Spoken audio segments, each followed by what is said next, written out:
The Selkie King, written by Briar, and voiced by Makeshift Mousepad.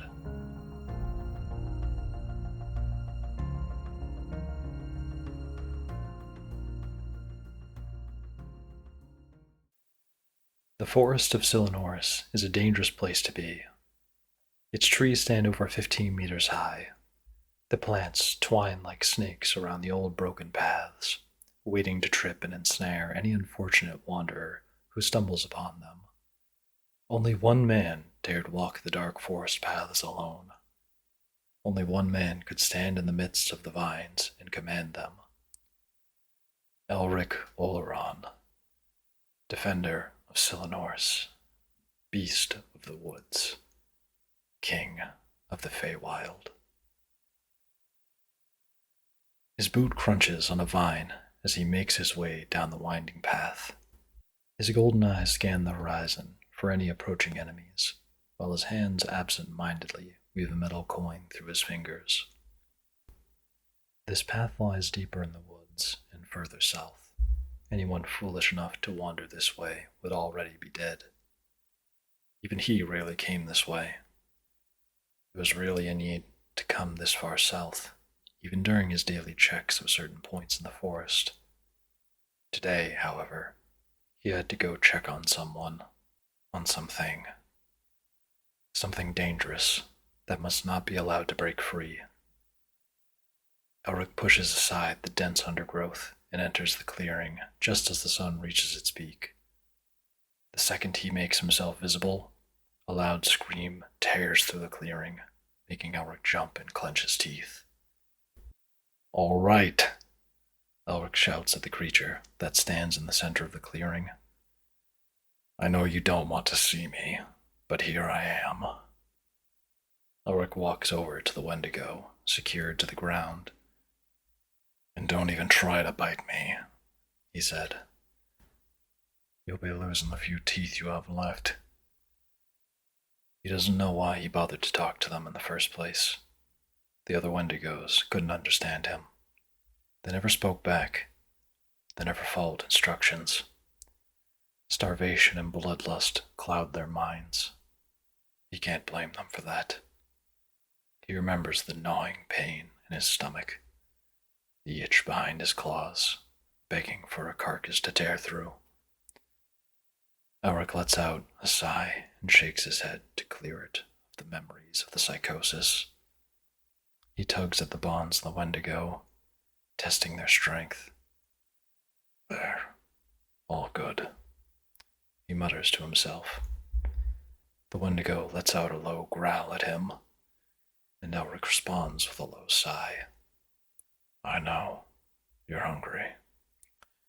Well, lucky for you, I have something for you." Elric reaches into his backpack and pulls out a large package that is wrapped up in paper. The Wendigo begins to pull at its restraints, drooling over the sight of the package in Elric's hands. "Here you go," he says as he tosses the package to the creature. "Just eat. I'll bring you more later." The Wendigo rips through the wrapping, right into the leftover carcass. Elric saved it just for this one. There'd be no need for food for many of the others in the forest. Animals would wander into their territory and be torn to pieces in seconds. But this one, nothing came this far. You couldn't just leave the beast to starve to death. After all, it was his fault this pitiful creature was stuck like this. A sudden crack ripped through the clearing, and Elric spun around in a sharp turn. Where an empty clearing once stood, a bloodied dwarf lay in the grass, sputtering and spitting blood. The Wendigo behind him began to shriek and pull at its bonds. With a curse, Elric lunged at the dwarf, grabbing the man by the back of his breastplate. He began to drag him out of the clearing. The Wendigo kept screeching and struggling to free itself, even as he hid the dwarf behind the dense brush of the forest. "Gods damn you to hell!" Elric snapped before reaching out his hand. A great bolt of lightning struck the creature in the center of the clearing, and with a loud boom, the screaming stopped instantly. It hadn't killed the creature, far from it, but it stunned it long enough for Elric to take the intruder elsewhere. Elric drags the dwarf to the nearest birch tree and places him against its trunk. A quick glance over the man made the situation obvious. This man would die soon. There was a large hole in the center of his chest, and blood was dripping from it. No healing spell in the world could save him. Getting the man to talk was the most he could do now. "Where the hell did you come from?" Elric snapped. The dwarf did not answer him. Elric reached out and struck the dwarf in the face, startling him. "Where did you come from?" Elric repeated. "There. Some woman. So cold. So strong." The dwarf spat out another lash of blood. "What woman?" "Just needed food and furs. We didn't know. We didn't." Elric grabbed the dwarf's jaw and forced him to focus on his face. "Tell me who she is." "Selkies. Oh, gods." His eyes rolled backwards in his head, and a final shuddering gasp escaped. Elric sat back on his heels and stared down at the dead man in front of him. Selkies. Selkies didn't live on the mortal plane. They hadn't lived here since Elric had sent them all back to the Feywild. Then something clicked. The loud crack he'd heard just before the dwarf had appeared. That dwarf had cast a plain walking spell. That dwarf had come out of the Feywild. Cursing, Elric searches the dwarf's body for any other clues. He started pulling things out of bags and pockets and found nothing of interest. He rolled the man onto his back and cursed again. The back of his breastplate was shredded, obviously having suffered the force of a powerful spell. What caught Elric's attention most was the sheer amount of ice covering the remaining metal on his back. Elric waved his hand over the plate and cast Detect Magic, exactly as he had suspected. It was Fey magic. This dwarf had entered the Feywild, and according to what he'd said, he wasn't alone. Rage coursed through Elric's veins. This world and the Feywild should not mix. He knew what the world would become if the two worlds were allowed to merge.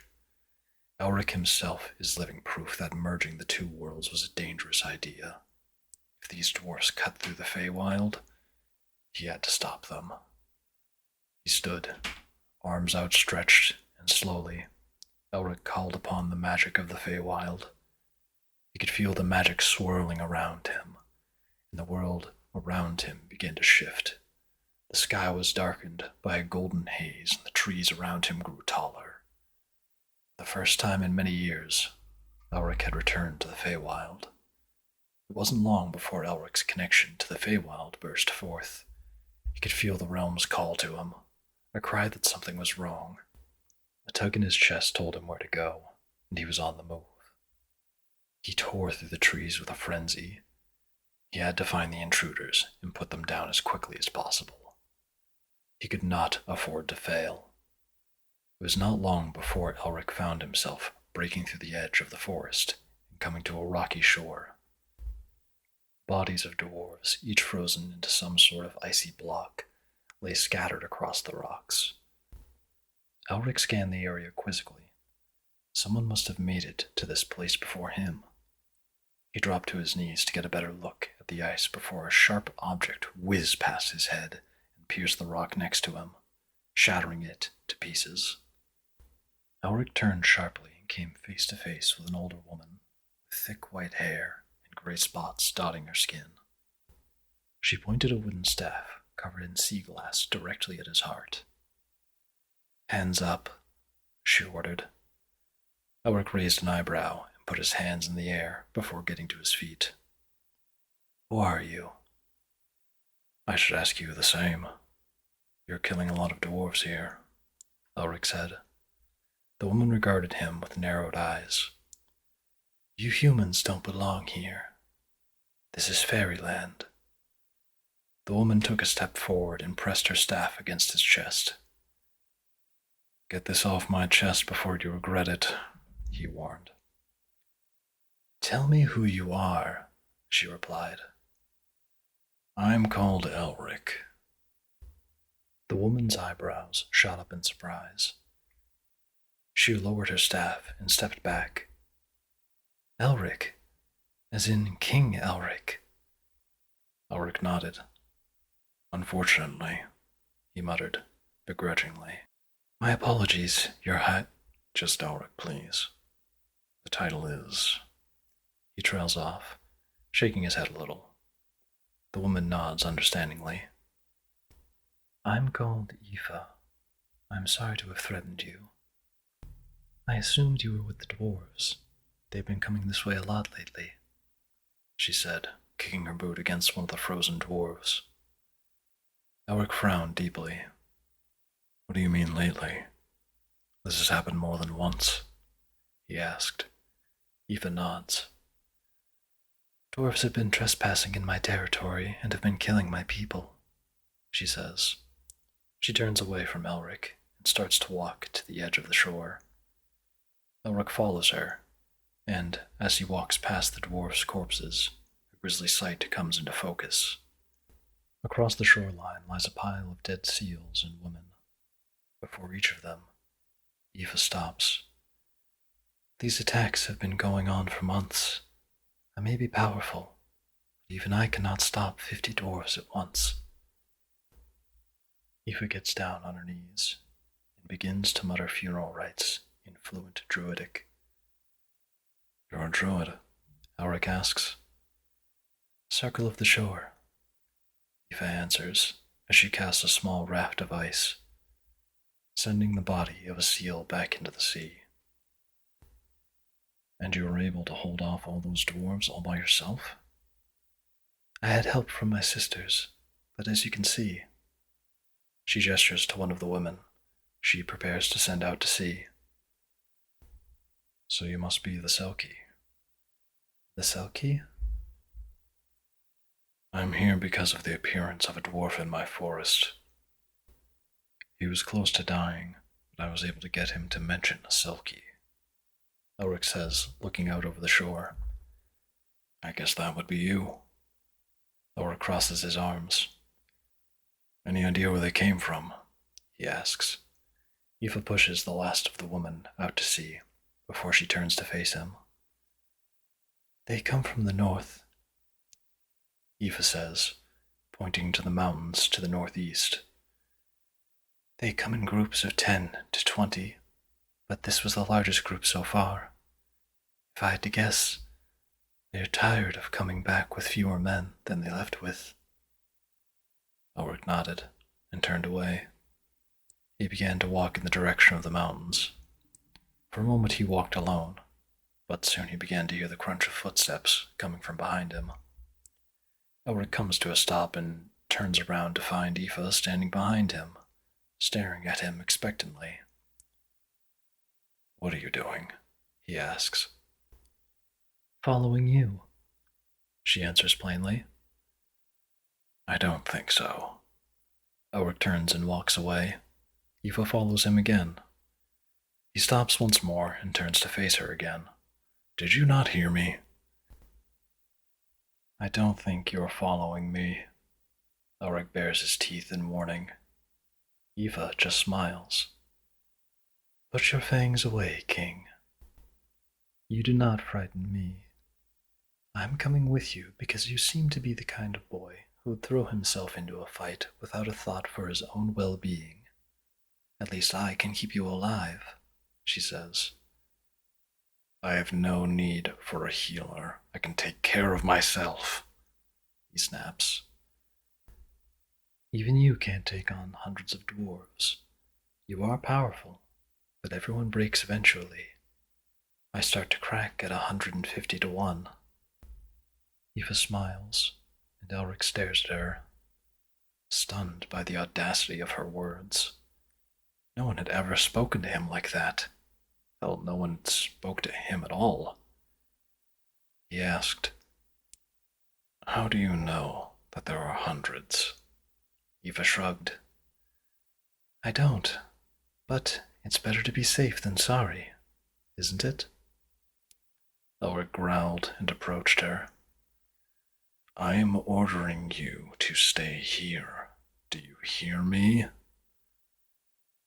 For a moment, the air fell silent between them. Eva's smile faded into an angry glare. When was the last time you ventured out into the mountains, King?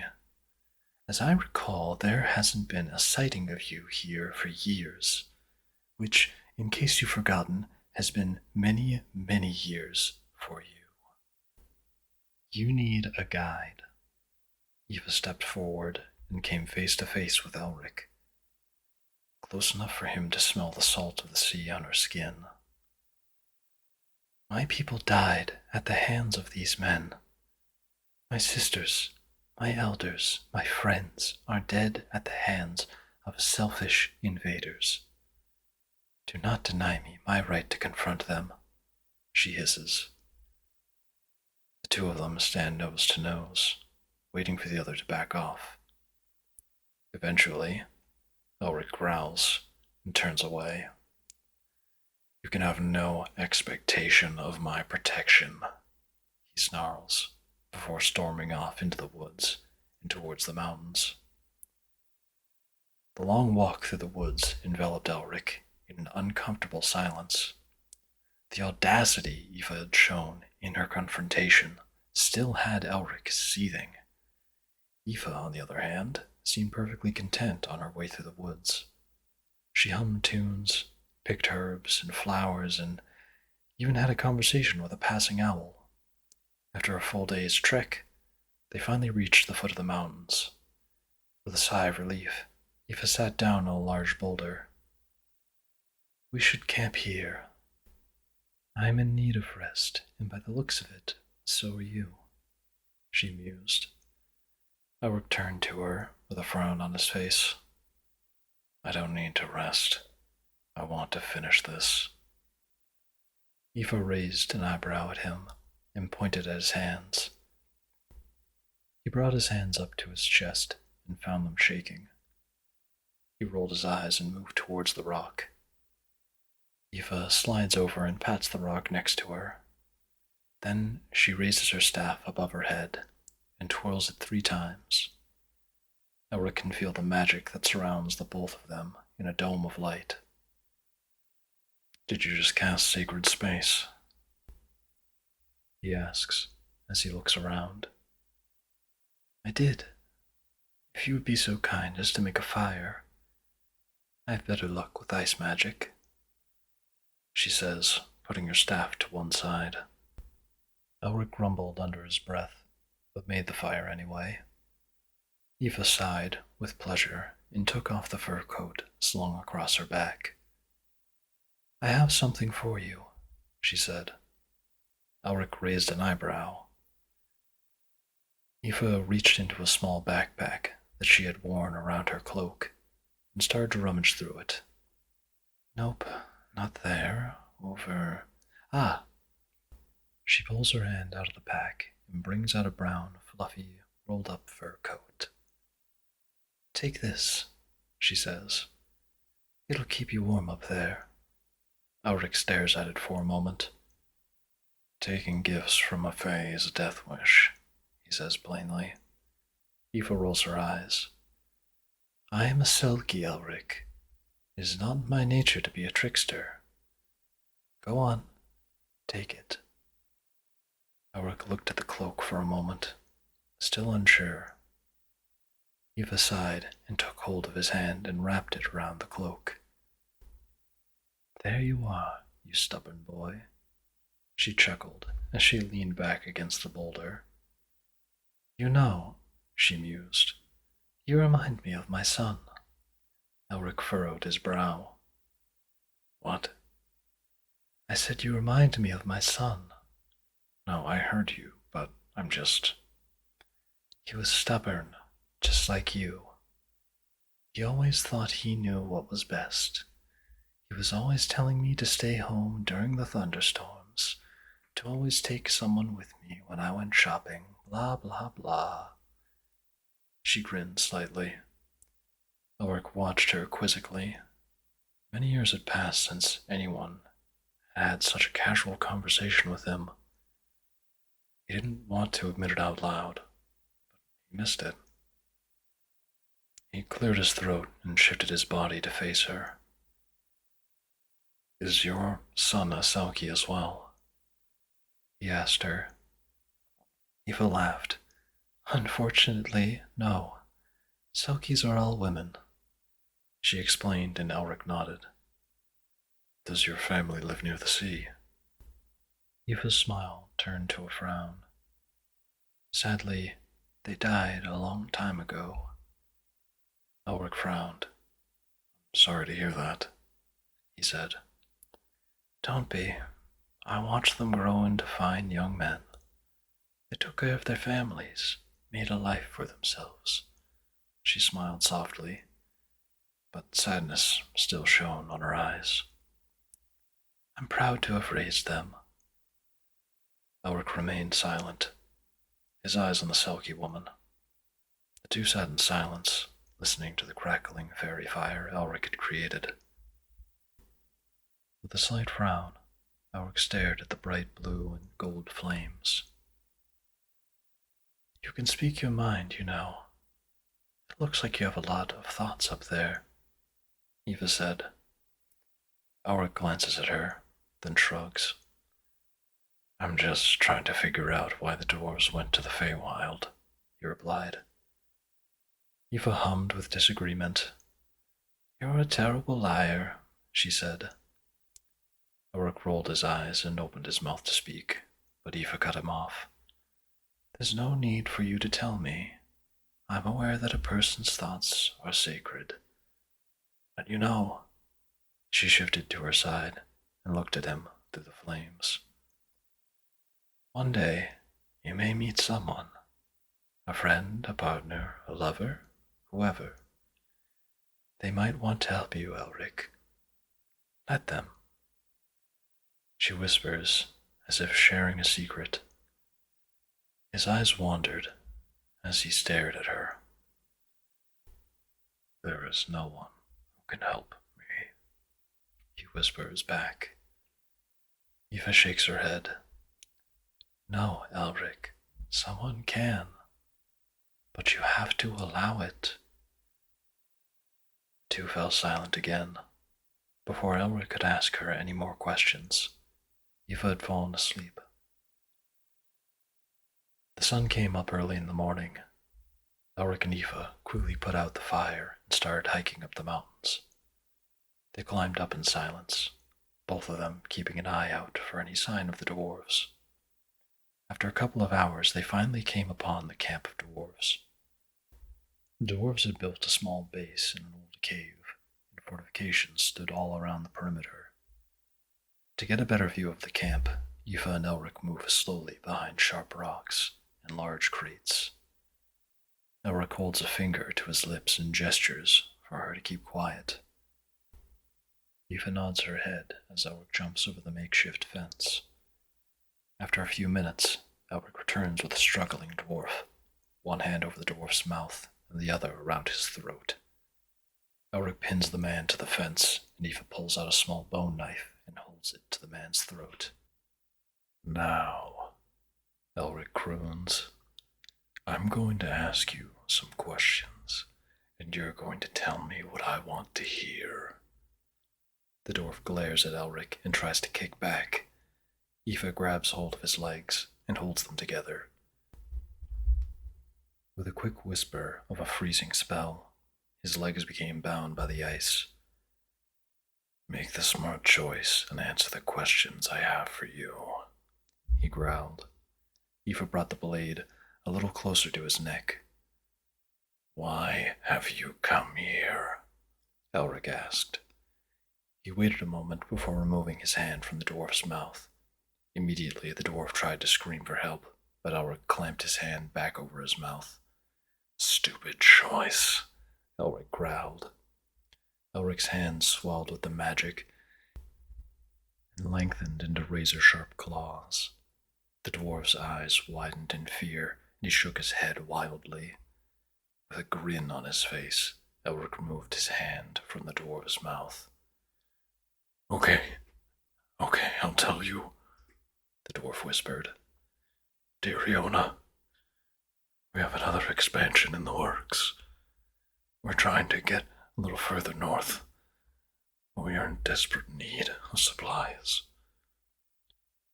Captain Kerndale found this portal or something. Takes us here. We can get food here, supplies here. We're just trying to survive, that's all. The dwarf rambled on in a low, hushed voice. With each confession, Elric's eyes grew darker with rage.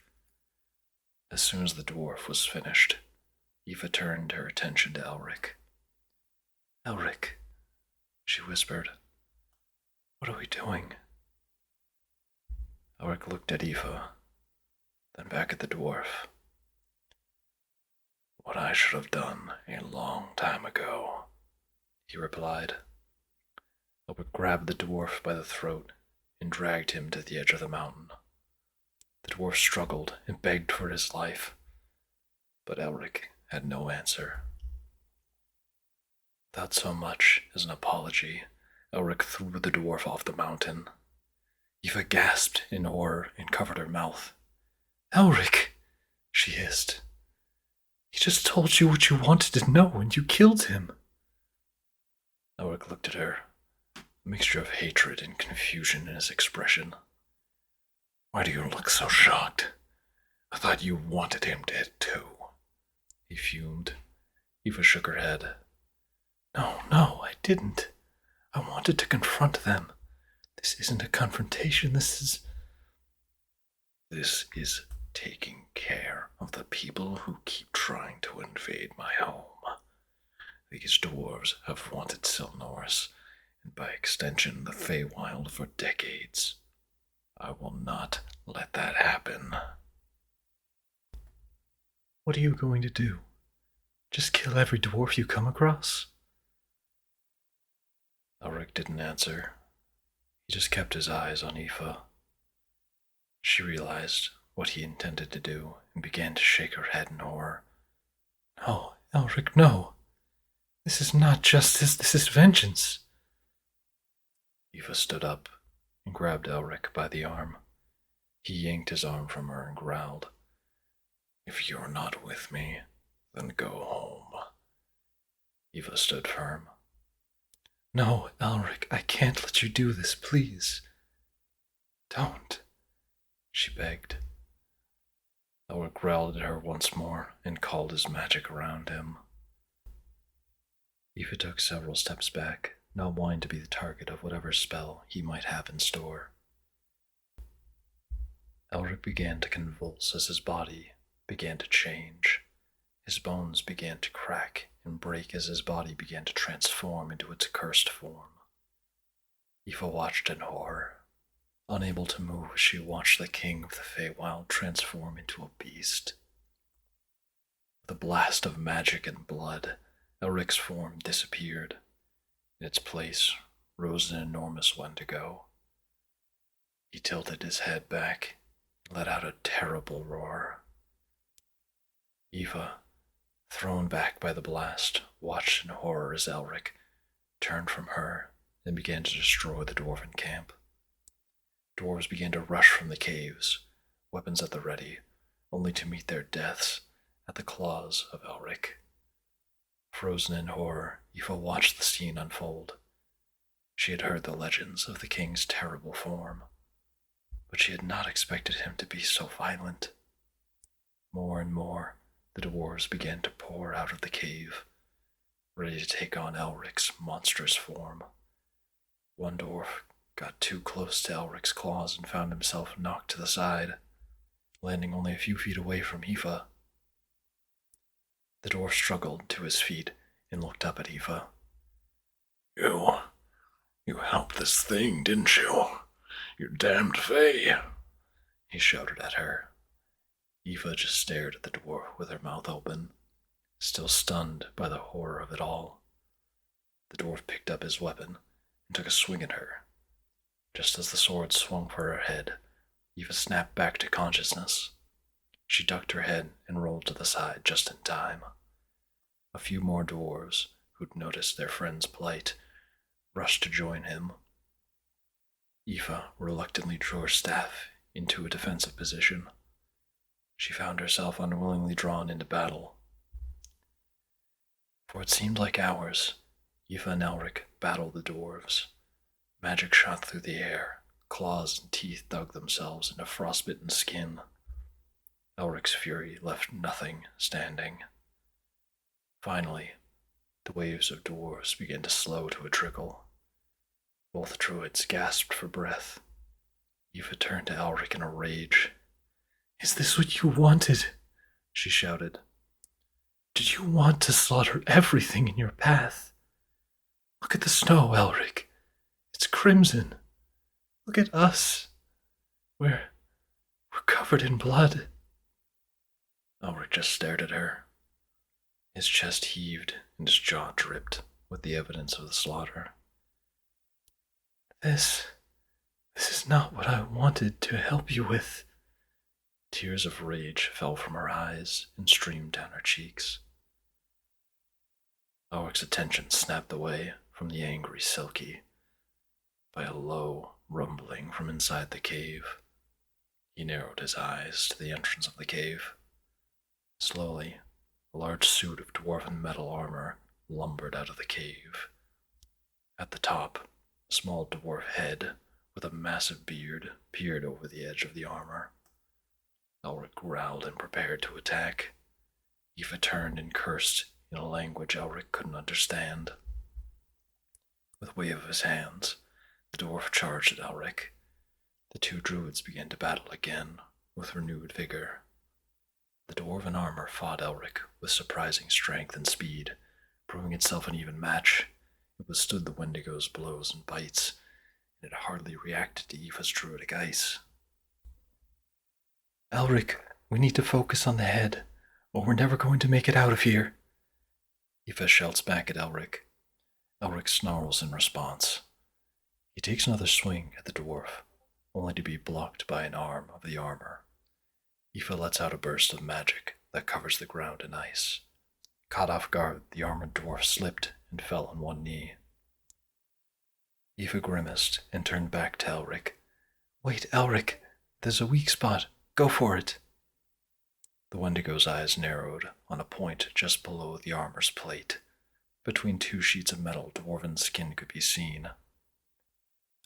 Elric growled and lunged at the dwarf. He extended his claws and stabbed forward. The claws sank into something fleshy, and Elric grinned with satisfaction. Until he looked down. In the fist of the dwarf's armor hung Eva, impaled by Elric's claws. His eyes widened as Eva stared at her torso in disbelief. In a flash, Elric let out a scream and grabbed the dwarf from inside the armor, pulling him out and hurling him off the side of the mountain into the mist below. The dwarven armor whirred to a halt, signaling the battle's end. Elric gently lowered Eva to the snow below, and slowly withdrew his claws from her torso. Eva screamed in pain, causing Elric to whimper.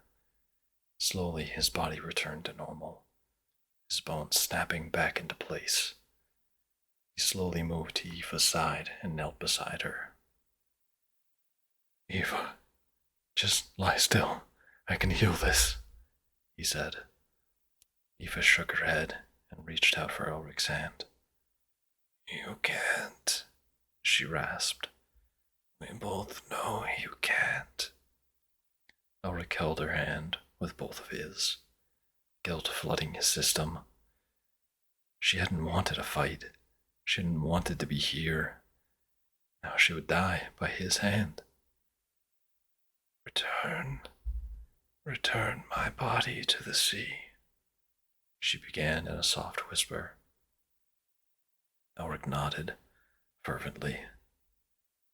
"Of course," he said. "I'm sorry. I'm so sorry. I should have made you stay behind. I should have. Eva coughed, then winced in pain. Stop it. The guilt. The guilt that runs through you. Please, don't let it eat you alive. Don't live with that pain. Let those around you help you, she rasped. She squeezed Elric's hand one last time before she let out one last shaky breath before she went completely limp. Elric felt a tightening in his chest as he watched her slip away into nothingness. Eva, a woman who had lost so much, who had chosen to help him even in the face of his threats, who had shown him nothing but compassion, lay dead. He had killed her. Elric took a shaky breath and let go of her hand.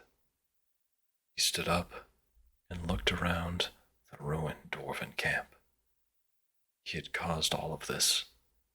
The blood, the death, the ruins. It was all his fault. He took a deep breath and walked over to the dwarf's armor.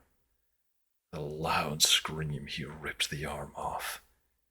He began to beat the useless machine with his own appendage, screaming with rage as he did so.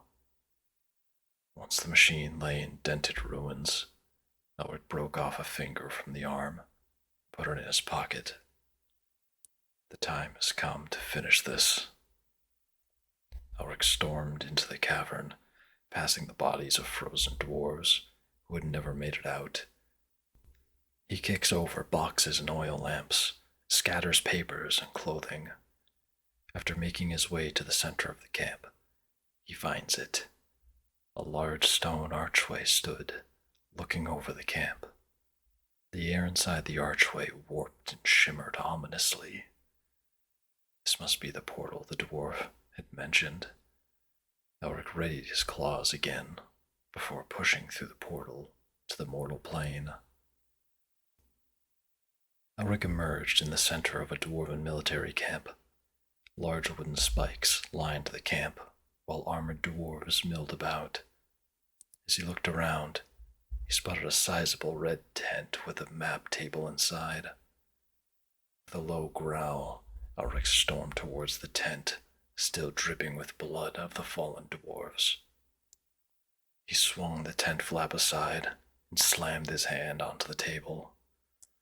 You people, you come into the Feywild thinking you can take whatever you want, Elric shouts. The dwarves around the table look shocked. Some started shouting orders in Dwarvish. Others drew weapons and pointed them at Elric. Elric snarled at them and reached into his pocket. He pulled out the armor's finger and slammed it down the table. Your men are dead, he snapped. You sent them like lambs to slaughter. The dwarves fell silent as they stared at their piece of broken machinery in shock.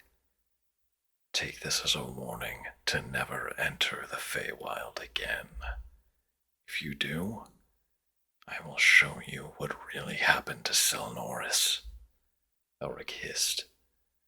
As one final message, Elric called upon the magic and grew spikes directly underneath the table. Several tall dirt spikes drove through the wood and destroyed their maps. Before the dwarves could react to the destruction, Elric turned and strode back through the portal in the center of their camp. Elric destroys the portal the second he steps through it. A blast of magic bursts from his palm and rips the doorway to shreds. Once the portal had disappeared, the world fell into a deep silence. The wind didn't blow, nor did animals cry out. Elric left the cavern and returned to Aoife's body. For a moment, he stared at her, her eyes open and chest still. Guilt began to swell in his throat as he bent down and scooped her into his arms.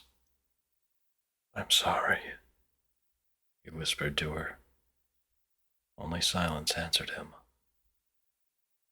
Elric carries Aoife back down the mountain and through the woods to the shoreline where they met. The journey took most of the day and went into the night.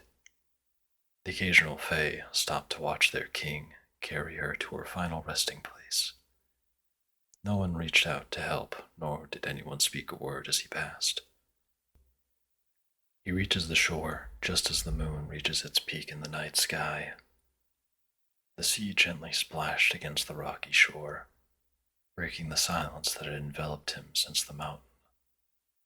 For a moment, Elric stood still, watching the waves. His hands trembled out of exhaustion and guilt. He could revive her. He could bring her back, but it wouldn't be her. It would just be another Wendigo, another mindless creature driven by hunger. He couldn't do that to her. He took a shuddering breath and knelt on the shoreline. He laid her body upon the rocks and began to prepare her body the way he'd seen her prepare the other Selkies. He took the cloak from her back and wrapped it gently around her shoulders. He took both hands and crossed them over her chest. She had spoken some words over the other Selkies, but he couldn't remember them now. He opened his mouth to speak, then shut it again, unsure of what to say. He hung his head in shame before waving a hand and forming the rocks below her into a makeshift boat. He then gently pushed Aoife's body out to sea and watched her body disappear into the sea. After many minutes of silence, he turned away from the ocean. He took the cloak she had given him off his back and stared at it for a moment, debating his next action. Part of him wanted to throw the cloak into the sea and never return here. The other part begged him to keep the cloak as a reminder. He gave in to selfishness and wrapped the fur around his shoulders once more. Elric, king of the Feywild, had failed his subject. He would make sure it never happened again.